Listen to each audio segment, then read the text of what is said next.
తెలంగాణ జాగృతి అధ్యక్షురాలు సంచలన కామెంట్స్ చేశారు.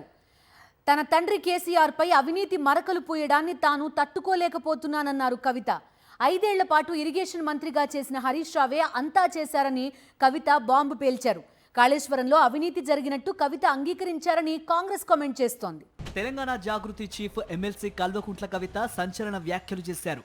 కాళేశ్వరం ప్రాజెక్టు విషయంలో కాంగ్రెస్ కు లబ్ధి చేకూర్చేలా ఆమె మాట్లాడారు.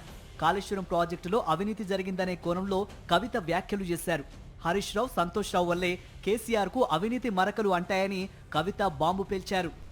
ఇవాళ 5 సంవత్సరాలు ఇరిగేషన్ మంత్రిగా చేసినటువంటి హరీష్ రావు గారిది మేజర్ పాత్ర లేదా దీంట్లో? అందుకే కదా కేసీఆర్ గారు వారిని సెకండ్ టర్మ్లో తప్పించిండ్రు. ఈ మొత్తం కాళేశ్వరం ఎపిసోడ్లో కేసీఆర్ గారికి మరక అంటిందంటే 2-3 వ్యక్తులు కారణం. మాజీ రాజ్యసభ సభ్యుడు ఒకలైతే, హరీష్ రావు గారు ఒకలైతే, మేఘా కృష్ణారెడ్డి గారు ఇంకోడు. కవిత వ్యాఖ్యలపై బీఆర్ఎస్ పార్టీలో ప్రకంపనలు ప్రారంభమయ్యాయి.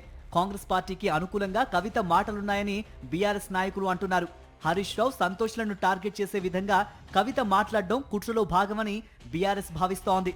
కీలకమైన సమయంలో కవిత ఇలాంటి వ్యాఖ్యలు చేయడంపై బీఆర్ఎస్ నాయకులు విస్మయం వ్యక్తం చేస్తున్నారు. ఇక కవిత వ్యాఖ్యలు కాంగ్రెస్ పార్టీ అందివచ్చిన అవకాశంగా భావిస్తోంది. ఇంట్లో పోరు తమకే మేలని కాంగ్రెస్ నేతలు అంటున్నారు. కవిత వ్యాఖ్యలతో కాళేశ్వరం ప్రాజెక్టులో అవినీతి జరిగిందనే విషయం ఖాయమైపోయిందని కాంగ్రెస్ నేతలు చెబుతున్నారు. మొత్తానికి కవిత రూపంలో తమకు మరో ఆయుధం అందినట్లేనని హస్తం పార్టీ భావిస్తోంది. కాళేశ్వరంలో అవినీతి జరిగిందని మాత్రం కవిత ఒప్పుకున్నట్టే లెక్క. కానీ కేసీఆర్ లేకుండా ఈ